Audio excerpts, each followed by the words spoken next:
সেদিন তোদের গাড়ির কি হয়েছিল শুনলাম। কার জানি চুলকানি উঠছে মনে হয় আমায় নিয়ে, একটু মলম লাগানো দরকার। তবে তার আগে হারামির বাচ্চাটার ঘা খুঁজে পাওয়া দরকার। বাবাকে আবার ডেকেছিল থানায়। এরপর থানায় ডাকা হলে তুই সঙ্গে যাবি। অসম্ভব।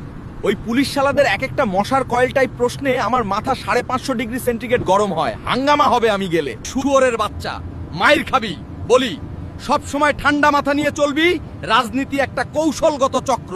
সেখানে তোর এই ওভার টেম্পার মাথার জন্য জীবনে তোর উন্নতি হবে না। সাথে আমি তো রোজ ডুবছি। আমার সামনে আমার বদনাম করতেছো তুমি। আমি তোর পেছনে। গন্তব্য কোথায় সাহেব? মেয়র সাহেবের বাড়ি যাচ্ছি। ছেলে বড় হয়েছে ভাই, রাত হলেই ক্ষুধা লেগে যায় শরীরে। তোমরা একটা ব্যবস্থা করছো না? লজ্জা শরম কোন হকারের কাছে বেচে বাদাম খাইছেন ভাই?